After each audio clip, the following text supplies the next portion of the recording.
ba kayo magpa-lie detector test? Dalawa. Para malinis po yung pangalan nyo. Sa ngayon po kasi, usually ito in fact sa US, ginagawa to.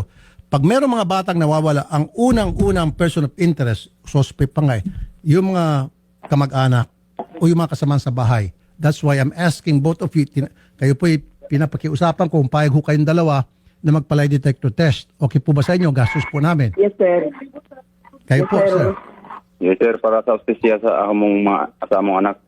Kana, okay. Gusto namin yun, sir. Very good. Ako na pong basa gastos. Nay, meron ako mga kunting katanungan na po. Nay Wilma, pasensya na po. Para sa pulis, maging sa akin po, parang mahirap po maidugtong-dugtong. Paano po mawawala yung bata samantalang tatabi mo lang siya habang kayo nagwawalis and then sabi niyo po, umakit ng bahay, tinignan yung una, nandiyan pa, pangalaw, wala na, tapos yung mga kapitbahay, ang lalayo.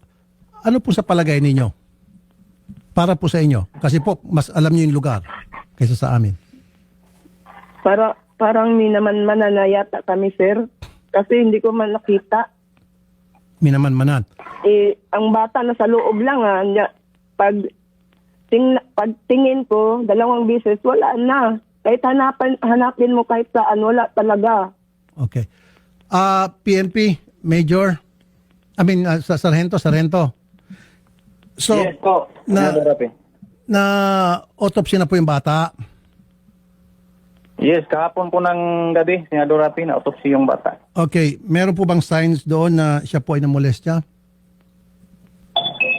Hindi pa masagot ng ating medico-legal, Senador Rapi, kasi nagtanong kami kagabi sa kanya, hindi pa niya masagot kasi tapusin pa niya yung report.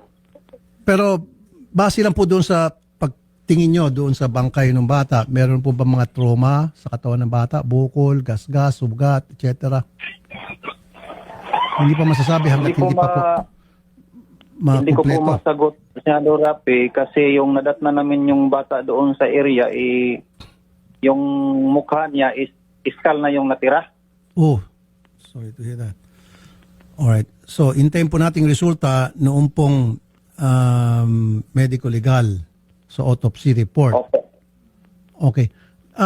Ma'am Wilma, sabi niyo po, baka minaman-manan. Bakit niyo po nasabi yung baka minaman-manan po yung anak niyo?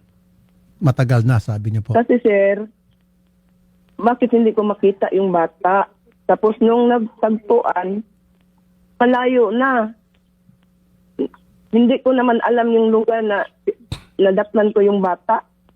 Minsan ko lang, yung pagdating ko doon, layo talaga, sir, sa bahay namin. Opo. Ma'am, dati niyo pang gawain yun na nagwawalis kayo on a regular basis at kapag nagwawalis kayo, nandyan lang yung bata sa tabi niyo naglalaro?